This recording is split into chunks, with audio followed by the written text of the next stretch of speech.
সন্তান ৩-৪ বছর পর্যন্ত বিদেশে। সন্তান ডাক দেয়া বলে, মা আমি তোমাদের সঙ্গে ঈদ তো করবই, ঈদের বাজার যা যা লাগে এখান থেকে নেওয়া যায় নিয়ে যাব। মা বাবা অন্যান্য মানুষের সঙ্গে গল্প করে বেড়ায়, আনন্দ উচ্ছ্বাস প্রকাশ করে বেড়ায়, আমার সন্তান আসবে একসঙ্গে ঈদ করব।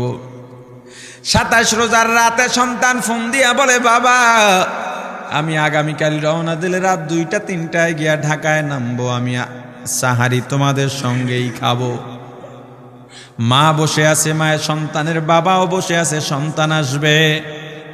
রাত্র ২টা-৩টা হয়ে গেছে, সাহারির সময় হয়ে গেছে, সন্তানের খবর নাই। শেষ টাইমে মা বাবা সাহারি খেয়ে ফজরের নামাজ পড়ে দরজার মধ্যে অপেক্ষা করতেছে, সন্তানের খবর নাই। ৮টা, ৯টা, ১০টা বেজে গেছে, মায়ের মনটার ভালো লাগে না। স্বামীকে ডেকে বলে, স্বামীরে আমার সন্তান কই, আমার মনটা ভালো লাগে না, একটা ফোন লাগাও। স্বামী ডাক দিয়া বলে, চিন্তা করো না, ঈদের সময় যানজট থাকতে পারে, চলে আসবে। কিছুক্ষণ পর বাবার মনটাও ভালো লাগে না, বাইরে নেমে পায়চারি করতেছে।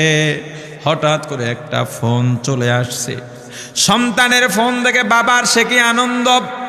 ফোন রিসিভ করে যখনই সালাম দিল, অপর প্রান্ত থেকে সালামের উত্তরে সন্তানের কণ্ঠ পাওয়া যায় না। বাবা ডেকে বললেন, বাবা তুমি কে? এটা তো আমার সন্তানের কণ্ঠ নয়, তবে মোবাইলটা আমার সন্তানের। ওপার থেকে ডাক দেয়া বলে, আপনি কি এই লোকে, এই মোবাইলওয়ালার বাবা? বলে, হ্যাঁ। আপনি এখনো বাড়িতে কি করেন? আপনার যেই সন্তান ঢাকা থেকে গাড়ি নিয়া ২৫০০-এর দিকে রওনা দিয়েছিল, ওই গাড়িটা ২৫০০ পৌঁছতে পারে নাই। পথিমধ্যে সংঘর্ষে রাস্তার মধ্যেই অনেকগুলো মানুষ মারা গেছে, অনেক যুবকও তার মধ্যে আছে, রাস্তার পাশে সাদা কাপড় দিয়া ঢাকা। দেখেন আপনার সন্তান এই লাশের মধ্যে আছে কিনা। মোবাইলটা আমি রাস্তার পাশে পড়ে পাইলাম। বাবা পাগলের মতো একটা দৌড় দিছে। মা মনে করছে সন্তান বুঝি কাছাকাছি চলে আসছে। অন্যান্য সন্তানদের ডাক দেয়া বলে, তোরা কে, কোথায়, এদিকে আয়, তোদের ভাই বুঝি কাছাকাছি আসছে। আমার কলিজার টুকরা সন্তান, তোর বাবা যে আগায় আনতে গেছে, তাড়াতাড়ি নতুন চাদর বিছা, বালিশের কভারগুলো খুলে নতুন কভার লাগা, পানি গরম বসা, আমার সন্তান এসে গোসল করবে। আহারে সবাই ফুলের মালা, ফুলের তোড়া নিয়ে অপেক্ষা করতেছে। ৪টা বছর কলিজার টুকরা বাড়িতে নাই, বিদেশ থেকে আসবে। বাবা স্পটে গিয়া দেখেন অনেকগুলো লাশ, সাদা কাপড় দিয়া ঢাকা। একটা একটা মাথার উপর থেকে কাপড় উঠান আর কৌতূহল বাড়তেছে, কাপড় উঠান আর কৌতূহল বাড়ে। হঠাৎ তাকায় দেখে কলিজার টুকরা সন্তান লাশের মিছিলে শামিল হয়ে গেছে। বাবা সন্তানকে ধরে কাঁদেন আর বলেন, বাবা এত আদর আপ্যায়ন, তোর জন্য এত প্রস্তুতি রে বাবা, তোর মা তোর পথে বসে আছে রে বাবা, কি জবাব দিব বল? তুই যেদিন রওনা দিয়ে বিদেশ চলে গেলি, তোর মা সারা রাত ঘুমায় নাই, দরজায় গিয়া তোর পথের দিকে তাকা রইছি। কত রাত আমি মা, আমি বাবা দেখলাম তোর মা গভীর রাতে বিছানায় নাই, খুঁজতে খুঁজতে দেখলাম দরজায় গিয়া তোর মা কাঁদে। কত রাত তোর মা তোর জন্যে নামাজ পড়তে পড়তে রাত্রটা নির্ঘুম কাটায় দিছে রে বাবা। কত রাত তোর মা তোর জন্যে দোয়া করতে করতে নির্ঘুম রাত্র কাটায় দিছে। এই ৪ বছরে ৮টা ঈদ, ঈদের সময় আমরা নতুন কাপড় কিনছি, নতুন কাপড় পরছি। তোর মায়ের জন্য আমি নতুন শাড়ি এনে খাটের উপরে রাখলাম। ঈদের নামাজ পড়ে এসে দেখি কাপড়টা খাটের উপরেই আছে, তোর মা প্রথম ঘরেও নাই, মাঝের ঘরেও নাই, পেছনের ঘরেও নাই। খুঁজতে খুঁজতে গিয়া দেখি তোর মা কিচেন রুমে আছে, ওই নাস্তা নাড়াইতেছে, দুধ নাড়তেছে, দুধ উতলাইয়া পুইরা যাইতেছে, খবর নাই। আমি তাকায় দেখলাম তোর মায়ের 2 চক্ষু দিয়া টপ টপ করে পানি পড়তেছে। ডাক দিয়া বললাম, ওরে বিবি ঈদের দিনে তুমি কেন কাঁদো? তোমার জন্য শাড়ি আনলাম, সেটাও কেন পরলা না? তোর মা জবাব দিয়া বলছি, রে স্বামী গো, তো আপনারা যখন নামাজের জন্য রওনা দিয়া গেলেন, আমার অমুক সন্তান আপনার সঙ্গে যায় নামাজ দিয়া নতুন পোশাক পরে নামাজে রওনা দিয়েছে, কত সুন্দর লাগছে দেখতে। হঠাৎ করে তাকায় দেখলাম আমার কলিজের একটা মানিক আপনাদের সাথে নাই। আমার মনটার ভালো লাগে না, আমি ফোন দিলাম আমার মানিকের কাছে। ফোন রিসিভ করে বলে, মা নাস্তা বানাইছি, খাইছি, এখনো ছুটিতে আছি, আনন্দ করতেছি, ঘোরাফেরা করতেছি, কিন্তু আমি মায়ের মন। আমি বললাম, বাবা তুই আমাকে পেটে ধরিস নাই, আমি তোকে পেটে ধরছি। আমাকে খুশি রাখার জন্য কত কথাই না বললি, ঈদের টাকা পাঠাইলি, তোর টাকা দিয়া তোর বাবা জামা কিনছে, তোর ভাইরা জামা কাপড় কিনছে, তোর টাকা দিয়ে পরিশ্রমের টাকা দিয়ে আমার শাড়ি কিনছে, গহনা কিনছে, কিন্তু তোর পাশে আমি হাতুড়ের বাড়ির শব্দ কেন পাই? আমার সন্তান বলতে চায় না, পরে বলে, মাগো কাজ করতে আসছি, টাকা নিয়ে কাজ করি, ঈদের দিনেও আমাদের ছুটি দেয় না। ওরে স্বামী বলেন, ঈদের দিনেও যেই সন্তান কাজ করে, এই শ্রমের টাকার শাড়ি আমি মা কেমনে পরব রে? ওরে বাবা, আজকে তুই আসবি, খবর শুনে তোর মা এক সপ্তাহ আগের থেকে ঘুমায় না, তোর জন্য কত রঙের পিঠা বানাইছি, তোর জন্য কত আয়োজন, আমি তোর মাকে কি বলবো বাবা বল। বাবা সন্তানের লাশ অ্যাম্বুলেন্সে উঠে বাড়ির দিকে রওনা দিছে। আহারে বাড়ির কাছাকাছি আসছে, এদিকে মা দরজায় গিয়ে অপেক্ষা করতেছে, গাছের আড়াল দিয়া পথের দিকে তাকায় আছেন। দেখেন একটা গাড়ি আসতেছে, মায়ের সে কি আনন্দ, বাড়ির মধ্যে দৌড় দিছে, তোরা কই তাড়াতাড়ি আয়, ফুলের মালাগুলা নিয়ে আয়, গাড়ি আইসা পড়ছে। বাড়ির দরজা দিয়ে যখন অ্যাম্বুলেন্সের হরেন দিয়া ঢুকতেছে, হুইসেল দিয়া ঢুকতেছে, মা একটা চিৎকার দিছে, ওরে এই মরণ গাড়ি আমার বাড়ি কেন, কার কপাল পুরুষে?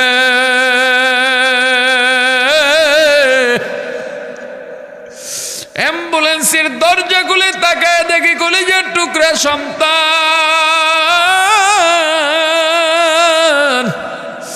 এমন ঘুমাইছে, আর জীবনেও উঠবে না। মা কাঁদেন আর বলেন, ওরে বাবা এটা তোর বিছানা নয়, নতুন চাদর বিছাইছি। বোন কান্দে আর বলে, ভাই আরে তোর জন্য ফুলের মালা পরাইছি, ফুলের মালা বানাইছি, একটু মালা পরাবো। মা ডেকে বলেন, রে সন্তান, 4টা বছর আমি তোর মা ডাক শোনার জন্য অপেক্ষা করছি, তোর জন্য গরম পানি করছিলাম, গোসল করবি, সেই গরম পানি যে তোর জীবনের শেষ গোসল হবে বুঝি নাই। ওরে পর্দা আলীর মাগো, আর কোন ভাষায় বুঝাইলে বুঝবারে মা, দুনিয়ার জীবনটা ক্ষণস্থায়ী, এই দুনিয়ায় নাফরমানি করা যাবে না, এই দুনিয়ায় নাফরমানি করা যাবে না, অহংকার দেখাবার কিচ্ছু নাই, এই দুনিয়া ছেড়ে যাওয়া লাগবে। আল্লাহ এত দয়া করছেন, মায়া করছেন, ওই আল্লাহর সঙ্গে নাফরমানি করো না রে ভাই, ওই আল্লাহর নেয়ামতের অশুকরিয়া করো না। আমার রাসূলের সুন্নত দিয়া নিজেকে মোড়াইয়া নে, নিজের জীবনটা গড়াইয়া নে, ওই পরকাল হবে তোমার আমার জন্যে মহা শান্তির জায়গা। আলহামদুলিল্লাহ, আলহামদুলিল্লাহ ওয়াকাফা ওয়া সালামুন আলা ইবাদিহিল্লাযীনা ইসতাফা। أما بعد فأعوذ بالله من الشيطان الرجيم. بسم الله الرحمن الرحيم.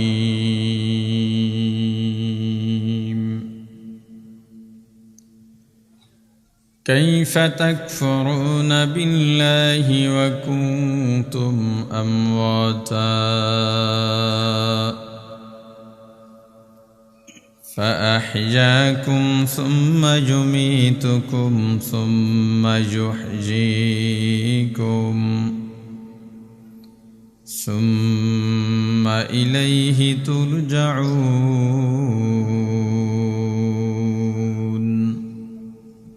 صدق الله العظيم درود شريف پڑھی اللهم صل على محمد وعلى آل محمد كما صليت على إبراهيم وعلى آل إبراهيم إنك حميد مجيد সবাই পড়ি اللهم بارك على محمد وعلى آل محمد كما باركت على إبراهيم وعلى آل إبراهيم إنك حميد مجيد يا حي يا قيوم برحمتك استغيث أصلح لي شأني كله ولا تكلني إلى نفسي طرفة عين يوم لا ينفع مال ولا بنون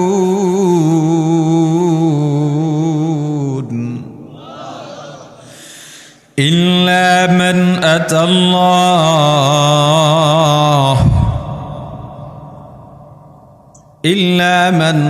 الله بقلب سليم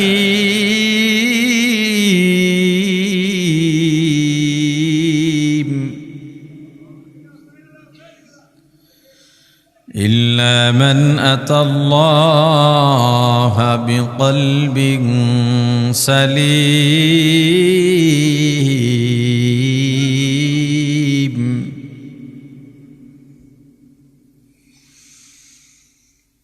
يوم لا ينفع مال ولا بنون إلا من أتى الله بقلب سليم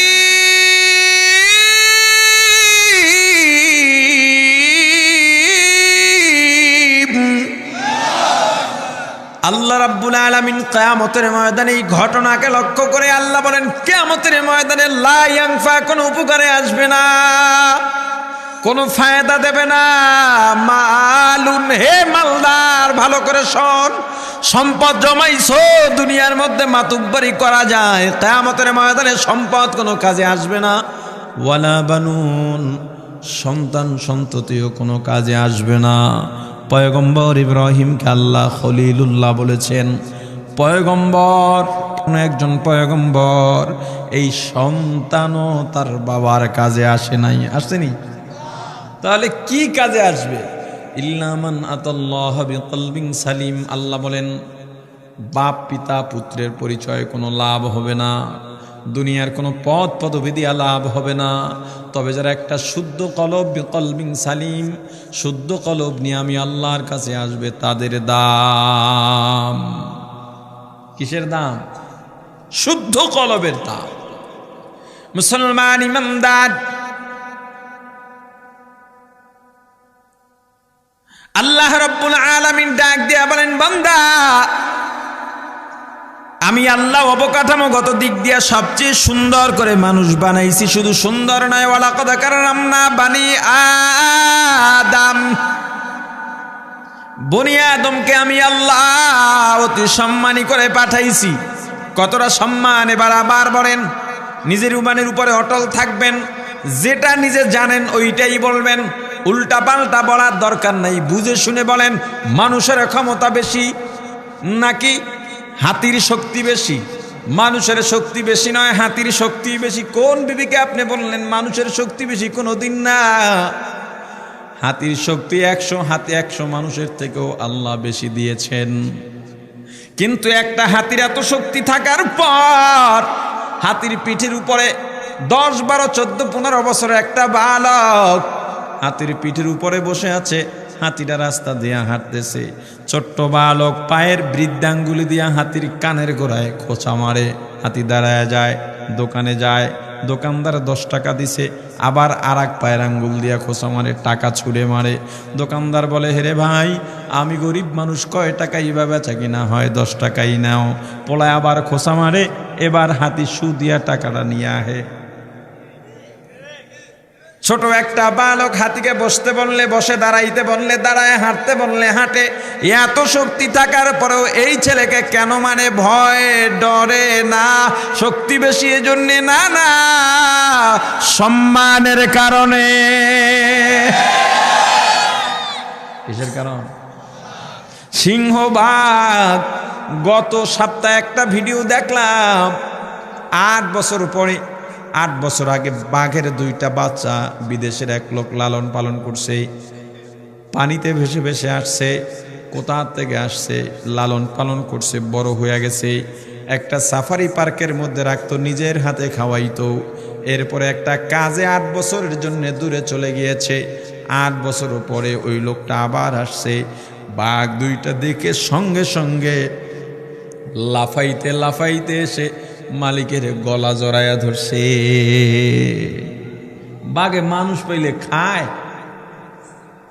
হ্যাঁ, খায় না, কিন্তু এরে খায় নাই। কিসের কারণে?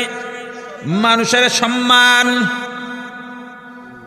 মুসলমান একটা গরুর শক্তি তোমার আমার চাইতে অনেক বেশি। কোরবানির বাজারে যাও, কত বড় বড় উঁচা উঁচা গরু, কিন্তু মানুষ সামনে গেলে গুতামাইরা উড়াইয়া দিতে পারে, কিচ্ছু বলে না। আমার নিজের বড় জাতের গরুর ফার্ম আছে, আমি ভালো করে উপলব্ধি করতে পারি। 4-5 জন মিলে একটা গরু যখন গোয়াল ঘর থেকে ছেড়ে বীজ দেওয়ার জন্য অথবা ইনজেকশন দেওয়ার জন্য বাইরে খাঁচার মধ্যে আনা হয়, অনেক কষ্টে আনতে হয়, অনেক কষ্টে আবার ঢুকাইতে হয়। এত শক্তি এই গরু যদি টান মারে, 2 দিক দিয়ে 50 জন ধরবে, টেনে নিয়ে যাবে, গায়ে বাজবে না, এত শক্তি গরুর গায়ে।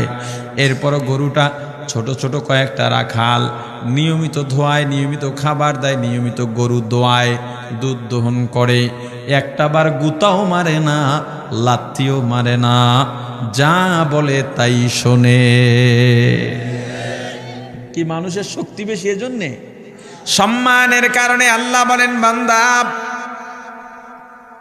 মানুষ চিনে আসছি আমরা কারা, আমাদের পরিচয় দিচ্ছি। শুধুমাত্র সুন্দর সুরাত আর সম্মানের দিক থেকেই নয়, আমি আল্লাহ মানুষকে পরিপূর্ণ একটা জীবন দিয়েছি। এত সুন্দর পরিপূর্ণ জীবন আমি আল্লাহর কাউকে দিই নাই। এত সুন্দর পরিপূর্ণ জীবন, পরিপূর্ণ জীবনের ব্যাখ্যা কি? পাখির বাসা থাকে গাছের মাথায়, ঝড় এলে পড়ে যায়, বৃষ্টি এলে ভিজে যায়। কিন্তু আমি আল্লাহ মানুষকে তো সুন্দর বাসস্থানের ব্যবস্থা করলাম। ঝড় বৃষ্টিতেও সমস্যা নাই, রোদেও সমস্যা নাই, শীতেও সমস্যা নাই। গরুর পেট থেকে যেই বাছুরটা বের হয়, বাছুরটা যদি ষাঁড় বাছুর হয়, ওই ষাঁড় বাছুরটা বড় হইয়া আবার মায়ের পিঠের উপরে ওঠে। আবার যেই ষাঁড় দিয়া বীজ দেওয়ানো হয়, বাছুরটা যদি বকনা বাছুর হয়, বাছুর বড় হলে ওই বাবাই আবার মেয়ের পিঠের উপরে ওঠে। কিন্তু মানুষ, আমি আল্লাহ তোমাদেরকে এত সুন্দর ব্যবস্থাপনা দিয়েছি, তুমি বিয়ে করার পর ওই মেয়েটার জন্য আমি আল্লাহ পৃথিবীর সব পুরুষকে হারাম ঘোষণা করে দিই। বান্দারে, দুনিয়ার কারো জবানে আমি আল্লাহ অনুভূতি প্রকাশ করার মতো ভাষা দিই নাই। তোমার জবানে আমি আল্লাহ ভাষা দিলাম অনুভূতি প্রকাশ করার জন্যে। ঘন্টার পর ঘন্টা কথা বলো, অনুভূতি শেষ হয় না। মরণের আগ পর্যন্ত কথা বলো, কথাও ফুরায় না। কিন্তু 2টা গরুকে কোনোদিন দেখছেন ঘন্টার পর ঘন্টা বসে কথা বলতে? 2টা ছাগলকে হাঁসকে, মুরগিকে। আল্লাহ বলেন এত ভালোবাসলাম রে বান্দা, এত আদর করে তোরে বানাইলাম, এত নেয়ামত দান করলাম, এরপরেও কাইফা তাকফুরুনা বিল্লাহ, কিভাবে আমি আল্লাহর সঙ্গে কুফরি কর। অথচ তোমার কোনো নাম নিশানা ছিল না, অস্তিত্ব ছিল না। ফাহিয়াকুম, অতঃপর আমি আল্লাহ তোমাকে জীবন দিলাম। জীবনে যেখানে যা দরকার, 10 পদ দরকার, আমি আল্লাহ 1000 কোটি পদ তোমাকে দিয়া দিছি। এরপরেও কাইফা তাকফুরুনা বিল্লাহ, নাম নিশানা নাহি ছিল,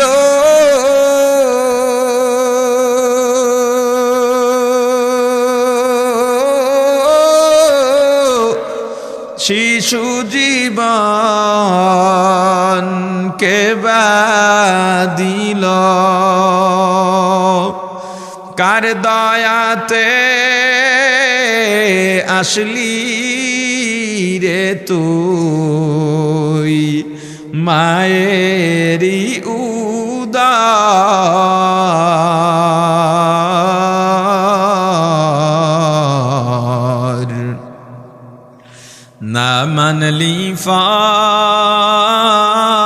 ফরমান রে তুই, না মানলি কুরআন। শিশু ছিলি জওয়ান হইলি,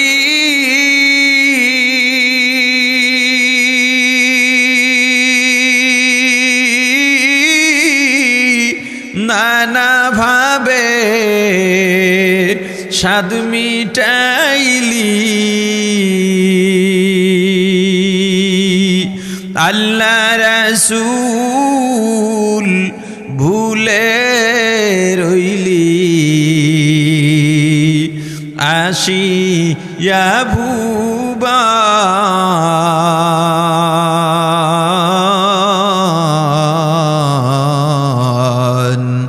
না মানলি ফরমান রে তুই, না মানলি কুরআন। যতই কর বাহাদুরি,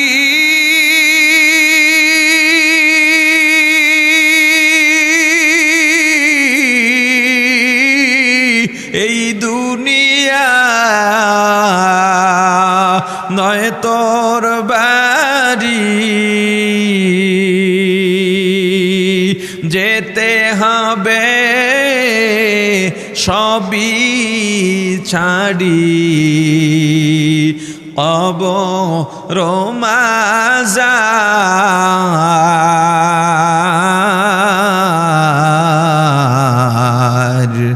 না মানলি ফরমান রে তুই, না মানলি কুরআন। তওবা করো আল্লাহর কাছে,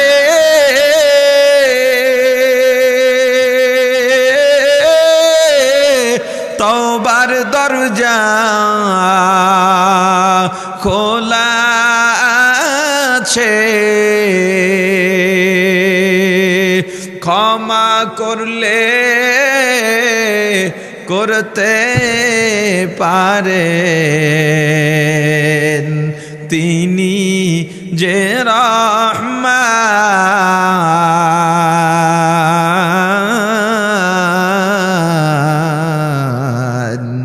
না মানলি ফরমান রে তুই, না মানলি কুরআন। সম্মান। ওরে বান্দা, আমি আল্লাহ অস্তিত্বহীন থেকে তোমাকে আমি আল্লাহ সুন্দর একটা জীবন দিলাম। এত সুন্দর একটা জীবন বান্দারে যখন মায়ের গর্ভে ছিলা, তোমার মায়ের গর্ভের বয়স যখন 8-9 মাস হয়ে গেছে, তোমার মা হাঁটতে পারে না, চলতে পারে না, হোঁচট খেয়ে পড়ে গেলে ব্যথা পাইতে পারতা। এমনকি তোমার মাথা পেটের মধ্যে থাকা অবস্থায় থেতলে যাইতে পারতো, হাত পা ভেঙে যাইতে পারতো। বান্দা, এত দয়া করছি, এত মায়া করছি, তোমার মা একবারও হোঁচট খায়া পড়ে নাই। কেন জানো? তোমার মাকে আমি পাহারা দিয়েছি, আমি আল্লাহ। বান্দারে, তোমার মায়ের প্রসব বেদনা শুরু হয়ে গেল। যখনই তুমি ভূমিষ্ঠ হইতে শুরু করলা, তোমার মায়ের উপরে আসমান সম বোঝা চেপে পড়েছে। তোমার মা তোমার প্রসব বেদনায় মারা যাওয়ার কথা, কারণ চিকিৎসা বিজ্ঞানীরা বলেন একজন মানুষ যন্ত্রণা সহ্য করতে পারে সর্বোচ্চ 43 থেকে 45 ডিগ্রি পর্যন্ত। এর থেকে 1-2 ডিগ্রি যন্ত্রণা বেশি হলে মানুষটা হার্ট অ্যাটাক করে মারা যায়, আর সইতে পারে না। কিন্তু একজন মা যখন সন্তান প্রসব করে, ওই মায়ের যন্ত্রণার ডিগ্রি থাকে 52 থেকে 54। আল্লাহ ডাক দিয়া বলেন, ওরে বান্দা, এরপর তোর মা বেঁচে থাকে কেন জানা? আমি আল্লাহ দয়া করে মায়া করে, শুধু তোকে দয়া করে মায়া করে তোর মাকে বাঁচায় রাখছি, কারণ তোর মায়ের চাইতে এত আদর দিয়া যত্ন দিয়া তোরে কেউ মানুষ বানাইতে পারবে না। ওরে বান্দা, তুই ছোট্ট শিশু, কান্না ছাড়া কোনো ভাষা নাই। ক্ষুধা লাগলেও কাঁদো, মশায় কামড়াইলেও কাঁদো, ব্যথা পাইলেও কাঁদো। তোর ভাই বোন জানে না কেন কখন কাঁদো, তোর মামাও জানে না, ফুফাও জানে না, ফুফুও জানে না, খালাও জানে না, চাচাও জানে না, এমনকি তোর বাবাও বলতে পারে না কখন কিসের জন্যে কাঁদো। কিন্তু যখনই যার জন্যে কাঁদিস না কেন বান্দা, তোর মা সঙ্গে সঙ্গে বলে দিতে পারে। এটা তোর মায়ের কারামতি নয়। ওরে বান্দা, তুই কখন কিসের জন্যে কাঁদো, এটা যদি তোর মাও নাও বলতে পারতো, তাহলে তুই তো কাঁদতে কাঁদতেই মারা যাইতি, তোর হাজও তার প্রয়োজন পুরা হইতো না।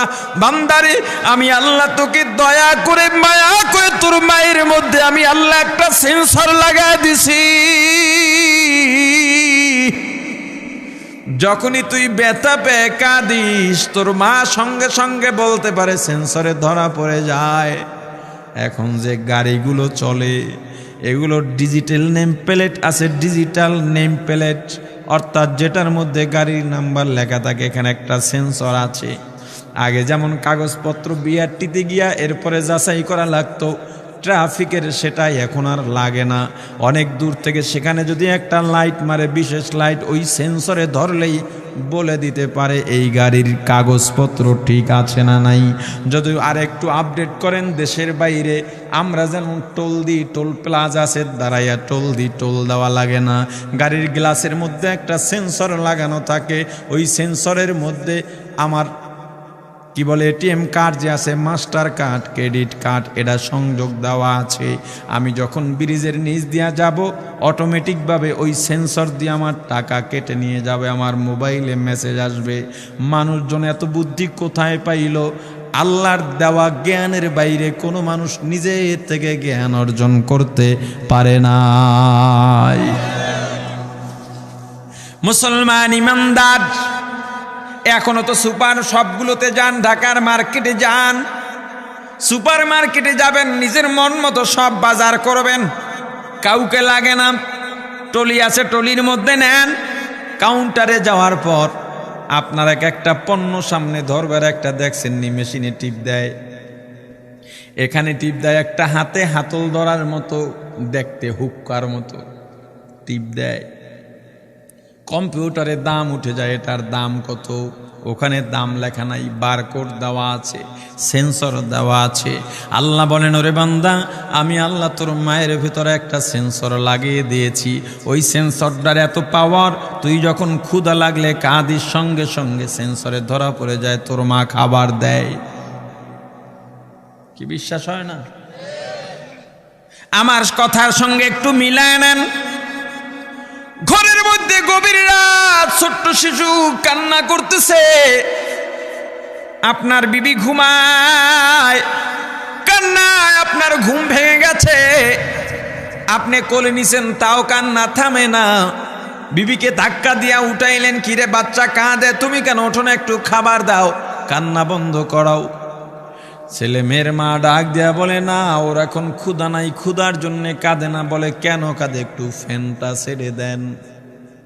ফ্যান ছেড়ে দিছেন, শিশুর কান্না বন্ধ হয়ে গেছে। ঘরের মধ্যে ছেলে বা মেয়ে হামাগুড়ি খায় আর মায়ের পেছনে পেছনে হাঁটে আর কাঁদে। আপনি বললেন ওকে একটু খাবার দাও, মেয়ের মা ছেলের মা ডেকে বলে, না না ও ক্ষুধার জন্য কাঁদে না। তাহলে কেন কাঁদে, একটু কোলে নেন, ঠান্ডা হয়ে যাবে। যখনই উঠাইয়া কোলে নেন, দেখেন কান্নাটা বন্ধ হয়ে গেছে। আপনি বাবা মায়ের থেকে বংশ আর রক্তের বিবেচনায় আপনি অনেক কাছের। কারণ আমরা পরিচয়, আমার বংশ নির্ধারণ হয় বাবার দিক থেকে না মায়ের দিক থেকে। এরপর আপনি বলতে পারলেন না, মা বলতে পারলেন, আবার দূর থেকে আসছেন, ছেলে মেয়ের প্রতি আদর আছে, তার প্রতি স্নেহ আছে, ভালোবাসা আছে। সন্তানকে কোলে নিলেন, কোলে থাকে না, কাঁদতেছে। এবার সন্তানের মা ডেকে বলে, কোলে একটু পরে নেন, একটু খাওয়াইয়া দিয়ে, ওর পেটে ক্ষুধা আছে। কথা কয় না? ওরে মুসলমান, আল্লাহ এত দয়া করছেন, এত মায়া করছেন, এরপরেও কাইফা তাকফুরুনা বিল্লাহ। বান্দারে আমি আল্লাহ এরপরে আস্তে আস্তে আস্তে আস্তে তোমার বয়স বাড়ার সাথে সাথে তোমার দাঁতের মারি, মুখের মারি আমি শক্ত বানাইলাম, দাঁত বের করলাম, হাড্ডিও চাবাইতে পারো। এরপরে এত সুন্দর তোমার জবানে ভাষা দিয়েছি।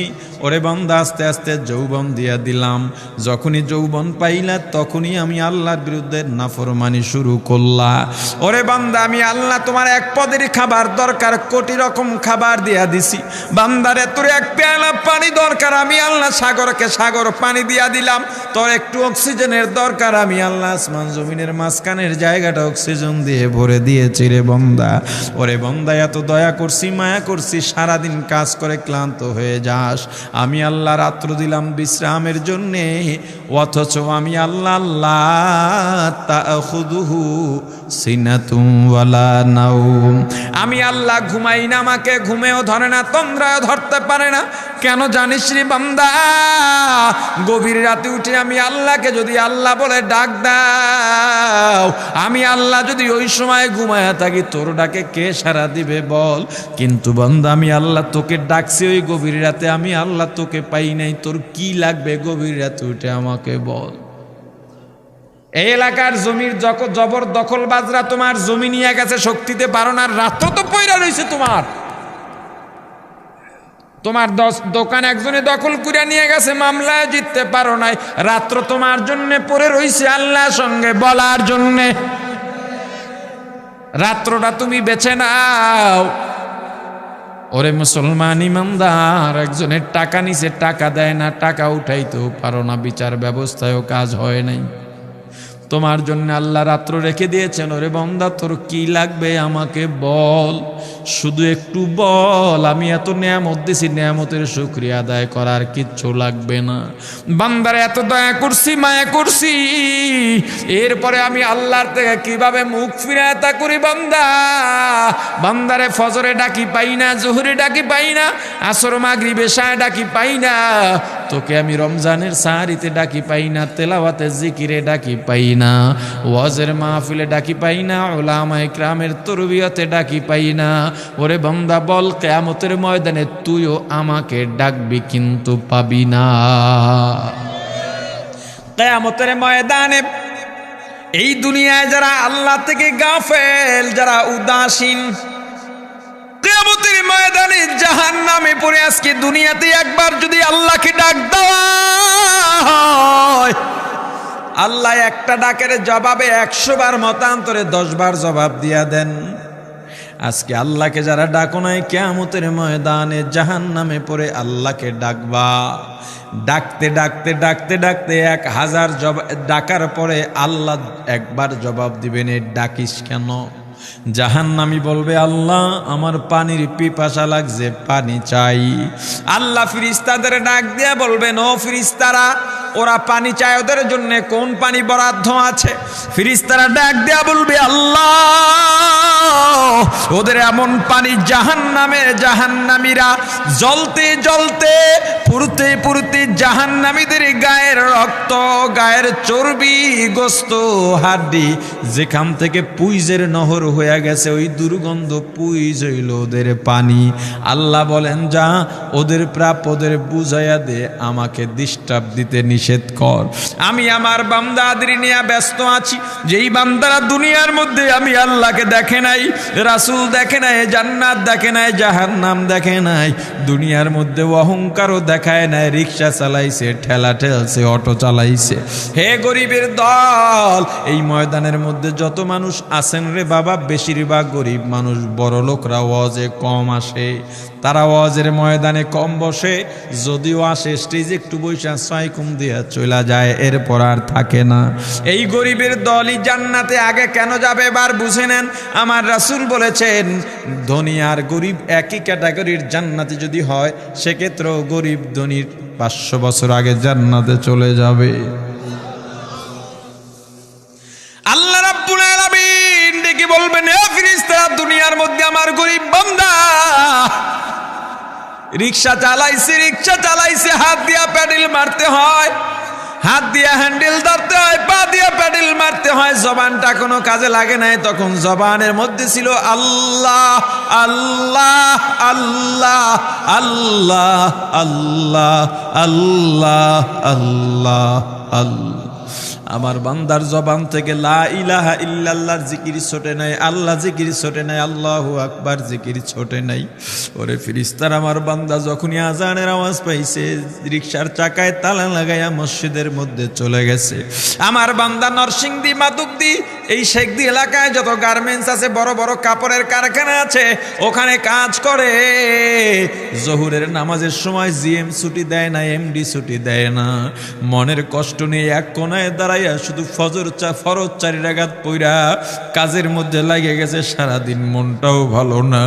রাত্র যখন গভীর হইয়া গেছে, সবাই যখন ঘুমায়, আমার গরিব বান্দা সুন্দরভাবে ওযু বানাইয়া যায় নামাজ বিছাইয়া, নামাজের দাঁড়াইয়া চোখের পানি ছেড়ে কেঁদেছিল আর বলেছিল, আমার আল্লাহ আল্লাহ, আমি গরিব মানুষ, ওই গার্মেন্টসে কাজ করা ছাড়া উপায় নাই, অন্য কোনো কাজও পাই না, জানিও না, বুঝিও না, আমার রিজিকেরও দরকার, আমি সুন্নত পড়তে পারি নাই, আমাকে আপনি মাফ করে দেন, ক্ষমা করে দেন। সারাটা রাত কেঁদে কেঁদে যায় নামাজ ভিজায় ফলাইছে। সারা দুনিয়ার মানুষ কত তিরস্কার করছে, তবু টুপি ছাড়ে নাই। বহু রিক্সাওয়ালা, ভ্যানওয়ালা, ঠেলাওয়ালা মাথায় পাগড়ি বেঁধে রিক্সা চালায়, আসে না নাই? বহু দোকানদার আছে, যখন মসজিদের মধ্যে আজান হয়, দোকানের সামনে লিখে একটা কাপড় টানা দেয়, এখন নামাজের সময় আসে না নাই? ওরে দোকানদার, তুমি কেন পারবা না? হে রিক্সাওয়ালা, তুমি কেন পারবা না? বহু প্রশাসনের সদস্য আছে, পুলিশ, র্যাব, সেনাবাহিনীর সদস্য আছে, দেখলে মনে হয় মাওলানা মুফতি আছে না নাই? যদি তোমার বিশ্বাস না হয়, টঙ্গী ইজতেমায় যাইবা, চরমনার মাহফিলে যাইবা, একটু ঘুরবা, আর 2-1 পরিচিতের কাছে বলবা, এমন লোকও নাকি আছে প্রশাসনের ঊর্ধ্বতন কর্মকর্তা, কিন্তু এখানে এসে একটা সাধারণ মানুষের মতো পড়ে থাকে আল্লাহকে পাওয়ার জন্যে। একটু খুঁজে দেখবা, দেখলেই পেয়ে যাবা। কত মানুষ আছে কল্পনাও করা যায় না, সচিব পর্যায়ের মানুষ কেউ চিনে না। সেদিন আমার অফিসে একজন সচিবালয়ের একজন চাকরি, কি বল, অর্থ মন্ত্রণালয়ের বড় ঊর্ধ্বতন একজন কর্মকর্তা কখনোই পরিচয় দিতে নিষেধ করেছেন, এজন্য পরিচয় দিই না। উনি দেখা করার জন্য আসছেন। আমি প্রথমে মনে করেছি কোনো মাদ্রাসার হুজুর হবেন। 24 ঘন্টা পাগড়ি বাঁধা থাকে, সরকারিভাবে ওনার টোল মাফ, ওই টোলের টাকাগুলো ওনাকে পরবর্তীতে দেওয়া হয় ভাতা হিসেবে, এটা উনি নেন না। জনগণের হক। সরকারি গাড়িও ব্যবহার করেন না, একটা কম দামি মোটর সাইকেল কিনে নিয়েছেন। এজন্যে তার মাও বেজার, তার বাবাও বেজার, কারণ তার ক্যাটাগরির চাকরিজীবীরা বিল্ডিং অট্টালিকা বানাইছে, তার এখনো কিছুই নাই। আল্লাহকে চেনো তবেই তুমি কামিয়াব, আর কোথাও কামিয়াবি নাই। টাকার মধ্যে কামিয়াবি নাই, ইলমের মধ্যে কামিয়াবি নাই, বড় মুফতি হওয়ার মধ্যে কামিয়াবি নাই, এমপি মন্ত্রী হওয়ার মধ্যে কামিয়াবি নাই, ধনী হওয়ার মধ্যে কামিয়াবি নাই, সুন্দর হওয়ার মধ্যে কামিয়াবি নাই, ইঞ্জিনিয়ারিং হওয়ার মধ্যে কামিয়াবি নাই, ডাক্তার হওয়ার মধ্যে কামিয়াবি নাই। কামিয়াবি একমাত্র দ্বীনের মধ্যে, কামিয়াবি একমাত্র আল্লাহর গোলামির মধ্যে। এর মানে কি তুমি ডাক্তার হইবা না? না হও, তবে আল্লাহর গোলামি ছাড়বো না। তুমি ইঞ্জিনিয়ার হতেও বাধা নাই, তবে আল্লাহর গোলামি ছাড়া যাবে না। তুমি এমপি মন্ত্রী হতেও বাধা নাই, তবে আল্লাহর গোলামি ছাড়া যাবে না। বড় মাওলানা সাহেব, বড় পীর সাহেব, বড় মুফতি সাহেব পরিচয়ের আগের পরিচয় হলো আমি আপনি গোলাম। কার গোলাম? জোরে জোরে মুসলমান ইমানদার।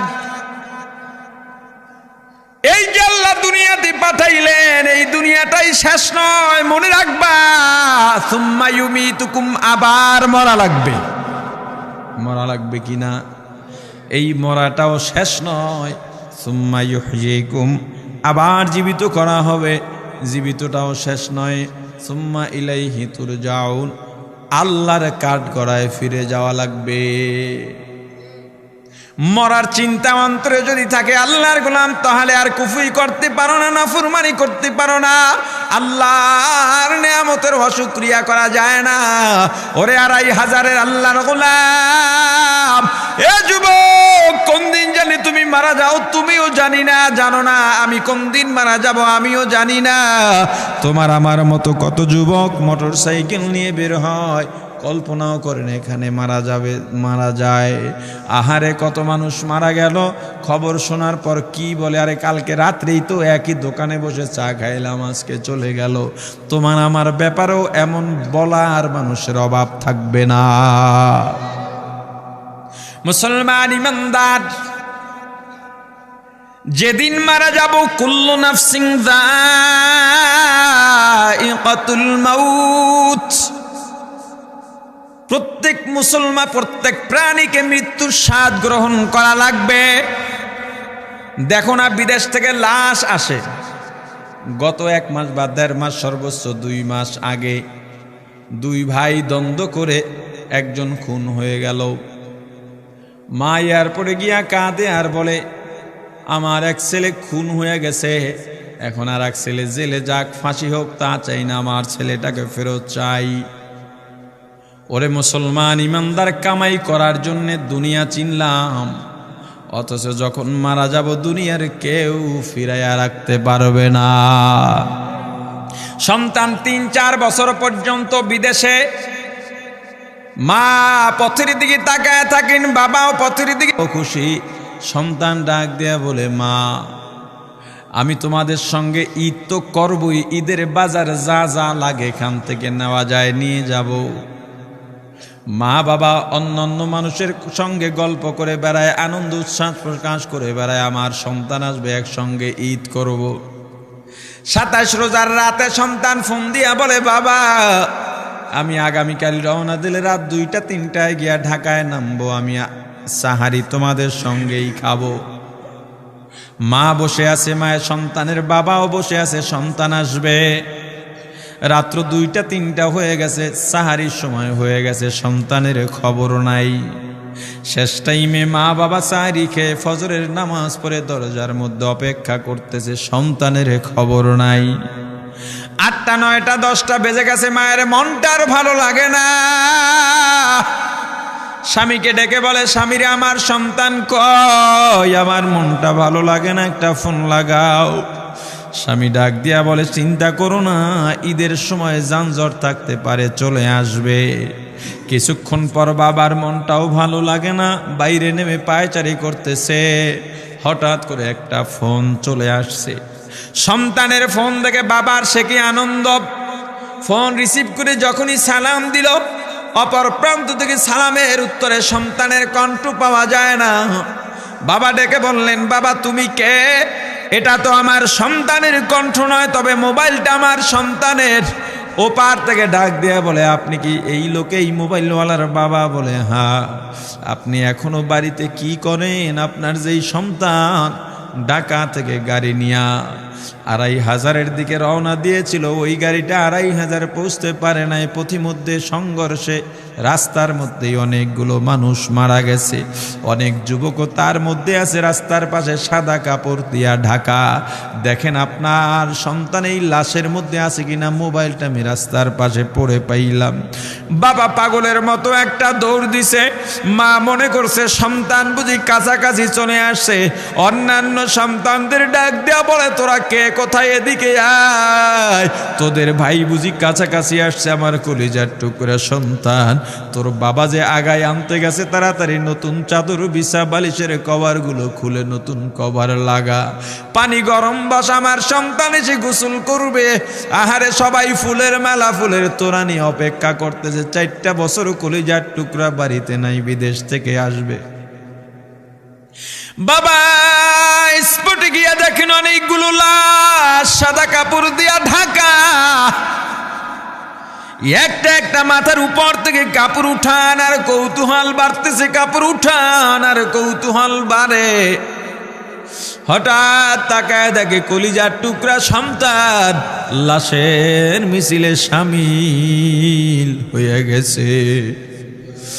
বাবা সন্তানকে ধরে কাঁদেন আর বলেন, বাবা এত আদর আপ্যায়ন তোর জন্য, এত প্রস্তুতি রে বাবা,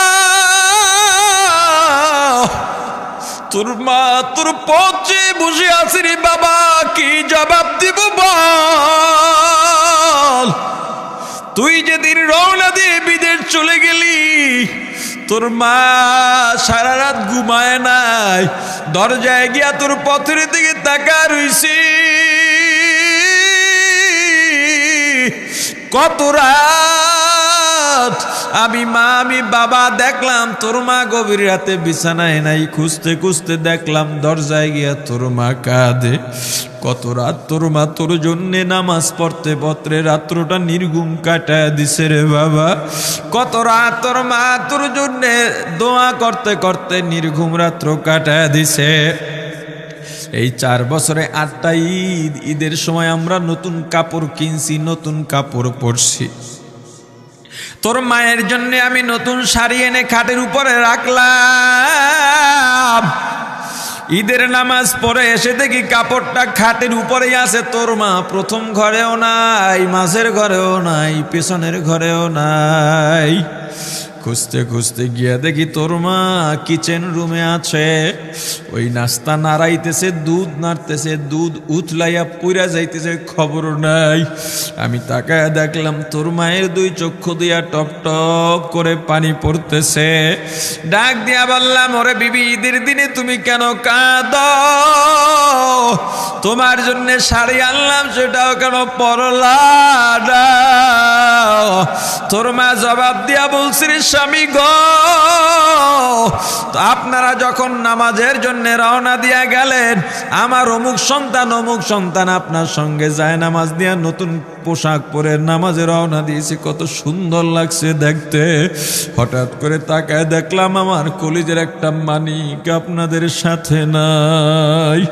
আমার মনটার ভালো লাগে না। আমি ফোন দিলাম আমার মানিকের কাছে। ফোন রিসিভ করে বলে, মা নাস্তা বানাইছি, খাইছি, এখনো ছুটিতে আছি, আনন্দ করতেছি, ঘোরাফেরা করতেছি, কিন্তু আমি মায়ের মন। আমি বললাম, বাবা তুই আমাকে পেটে ধরিস নাই, আমি তোকে পেটে ধরছি। আমাকে খুশি রাখার জন্য কত কথাই না বললি।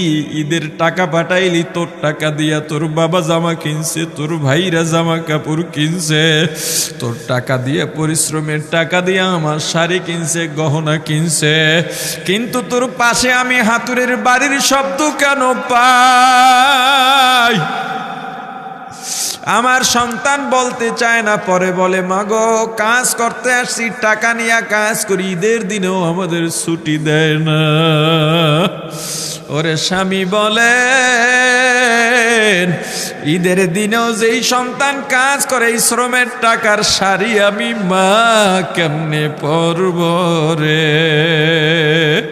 ওরে বাবা আজকে তুই আসবি, খবর শুনে তোর মা এক সপ্তাহ আগের থেকে ঘুমায় না, তোর জন্য কত রঙের পিঠা বানাইছি, তোর জন্য কত আয়োজন, আমি তোর মাকে কি বলবো বাবা বল। বাবা সন্তানের লাশ অ্যাম্বুলেন্সে উঠে বাড়ির দিকে রওনা দিছে। আহারে বাড়ির কাছাকাছি আসছে, এদিকে মা দরজায় গিয়ে অপেক্ষা করতেছে, গাছের আড়াল দিয়া পথের দিকে তাকায় আছেন। দেখেন একটা গাড়ি আসতেছে, মায়ের সে কি আনন্দ, বাড়ির মধ্যে দৌড় দিছে, তোরা কই তাড়াতাড়ি আয়, ফুলের মালাগুলা নিয়ে আয়, গাড়ি আইসা পড়ছে। বাড়ির দরজা দিয়ে যখন অ্যাম্বুলেন্সের হরেন দিয়া ঢুকতেছে, হুইসেল দিয়া ঢুকতেছে, মা একটা চিৎকার দিছে, ওরে এই মরণ গাড়ি আমার বাড়ি কেন, কার কপাল পুরুষে।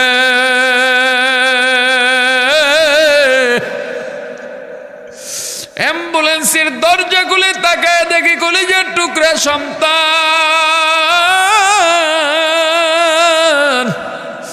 এমন ঘুমাইছে আর জীবনেও উঠবে না। মা কাঁদেন আর বলেন, ওরে বাবা এটা তোর বিছানা নয়, নতুন চাদর বিছাইছি। বোন কান্দে আর বলে, ভাই আরে তোর জন্য ফুলের মালা পরাইছি, ফুলের মালা বানাইছি, একটু মালা পরাবো। মা ডেকে বলেন, রে সন্তান 4টা বছর আমি তোর মা ডাক শোনার জন্য অপেক্ষা করছি, তোর জন্য গরম পানি করছিলাম, গোসল করবি, সেই গরম পানি যে তোর জীবনের শেষ গোসল হবে বুঝি নাই। ওরে পর্দালের মাগো আর কোন ভাষায় বুঝাইলে বুঝবারে মা, দুনিয়ার জীবনটা ক্ষণস্থায়ী, এই দুনিয়ায় নাফরমানি করা যাবে না, এই দুনিয়ায় নাফরমানি করা যাবে না, অহংকার দেখাবার কিচ্ছু নাই, এই দুনিয়া ছেড়ে যাওয়া লাগবে। আল্লাহ এত দয়া করছেন, মায়া করছেন, ওই আল্লাহর সঙ্গে নাফরমানি করো না রে ভাই, ওই আল্লাহর নেয়ামতের অশুকরিয়া করো না, আল্লাহর নেয়ামতের শুকরিয়া আদায় কর, দুনিয়ার সব মোহ ত্যাগ করো, দলের মায়া ত্যাগ করো, দুনিয়ার মায়া ত্যাগ করো। এ আওয়ামী লীগ বিএনপি যারা করো, ক্ষমতায় যারা বারবার যাও, ক্ষমতায় তোমার দল গেলেই তুমি দাপট দেখাও, যুবকরে তোর 2টা পা ধরা লাগলেও পা ধরবো রে ভাই, এই ক্ষমতা কিচ্ছু না, দাপট কিচ্ছু না, ওই কিয়ামতের ময়দানের নাজাতের চেয়ে বড় দাপট আর কিচ্ছু নাই। আল্লাহ রক্ত দিছেন, আল্লাহ জীবন দিছেন, আল্লাহর এই রক্ত আর জীবন দুনিয়ার কুফরি পুঁজিবাদী কুফরি গণতন্ত্রের জন্য দিস না, এই রক্ত আল্লাহর জন্য রাখ, এই জীবন আল্লাহর জন্য রাখ। আমার রাসূলের সুন্নাত দিয়া নিজেকে মোড়াইয়া নে, নিজের জীবনটা গড়াইয়া নে, ওই পরকাল হবে তোমার আমার জন্যে মহা শান্তির জায়গা। আল্লাহ আমাদের কবুল করেন, বলেন আমিন।